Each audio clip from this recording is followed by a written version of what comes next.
আসসালামু আলাইকুম। হিন্দু ও অন্যান্য ধর্মের দাদা ও দিদিদের জানাই নমস্কার। আজ আমি পাওয়ারফুল শক্তিশালী ভাবি বশীকরণ নকশা নিয়ে হাজির হয়েছি। সে নকশা আদি ও প্রাচীনকালের নকশা। সে নকশা 100 বছর আগের নকশা। 100টা বার আমি পরীক্ষা করছি, করার পরে ভিডিওর ভিতরে আমি এই নকশাটা ছেড়ে দিতেছি। আপনারা আপনারা যদি কোনো ভাবিকে ভালো লাগে এবং কি যদি কোনো ভাবির পাশা ফিগার দিকে আপনাদের ভালো না লাগে, তাহলে আমার এই কুফুরি কালামের ভাবি বশীকরণ নকশাটা একটা বার ক্ষুধার কসম কাজ করবেন। আপনি আপনার পছন্দ মতো ভাবি, বৌদি, জ্যাঠাতো বোন, খালাতো বোন, এরকম যদি কোনো বয়স্ক মহিলাও যদি আপনার ভালো লাগে, আমার এই নকশাটা একটা বার কাজ করবেন ক্ষুধার কসম।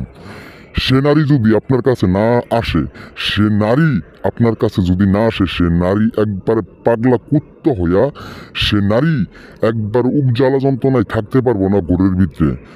সে নারী আপনার কাছে যে পরিমাণ সহবাস না করবো, সে নারী আপনার সাথে অঙ্গনীলা যে পরিমাণ না খেলবো, এই পরিমাণে নারীর শরীর ঠিক হবো না, মাথার ব্রেন ঠিক হবো না, কথা ভালো শোনা যাবো না। এরকম একটা কঠিন ভাবি বশীকরণ নকশা।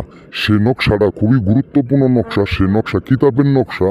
আজ আমি এই কুফুরি কালাম ভিডিওটা আপনাদের মাঝে ছেড়ে দিলাম। আমার এই ভিডিওর নকশাটা দেখে আপনারা হুবহু এই নকশাটা লিখে সুন্দরভাবে আপনার যে ব্যক্তির ভালো লাগবে, আপনার ভাবির কাপড় যদি আপনার ভাবি সে কাপড় একবার হলো পরে এক টুকরা কাপড়ের ভিতরে নকশাটা সুন্দরভাবে লেখা আপনি এই কাজটা করবেন। বিয়াস, এটা একটা নকশা, এটা একটা পাওয়ারফুল, খুবই শক্তিশালী, খুবই দ্রুত তাড়াতাড়ি কাজ করবো এরকম একটা নকশা আজ আমি আপনাদের মাঝে দিয়ে দিছি।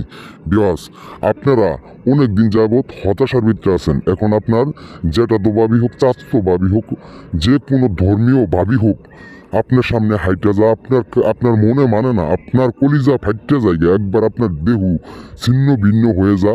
শুধু আপনি তপস্যা করতেছেন, একটা বার খেলবেন, একটা বার সহবাস করবেন, একটা বার মনের আশা জ্বালা যন্ত্রণা মিটাবেন, কিন্তু না পারতেছেন শরমে, না পারতেছেন করমে।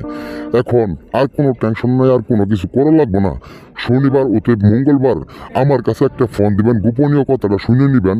আপনার ভাবি যদি আপনার চোখের নিশায় ভালো লেগে যা, ইনশাল্লাহ আমার এই নকশাটার দ্বারাই আপনার ভাবি সর্বোচ্চ 40 থেকে 50 মিনিটের ভিতরে যদি না আসে, ভাই কবিরাজি বিদ্যা বাদ দিমু, ক্ষুধার কসম করে কইলাম কবিরাজি বিদ্যা বাদ দিমু। আপনার চাহিদা মেটানোর জন্য বিয়াস আমার এই নকশাটা শুধু ক্ষুধার কসম করে কইলাম একটাবার ব্যবহার করবেন। ব্যবহার করার সাথে সাথে যদি আপনার ভাবি মাঙ্গের কাপড় খুইলা যদি আপনার কাছে না আসে, তাহলে বিদ্যা আমি করবো না। লাশবারের মতো বলেইতেছি, একটাবার আপনারা কাজ করবেন, এই কুফুরি কালামের কাজটা একটাবার কাজ করবেন। বিয়াস, এই বলে আমার কথা শেষ করছি। আসসালামু আলাইকুম।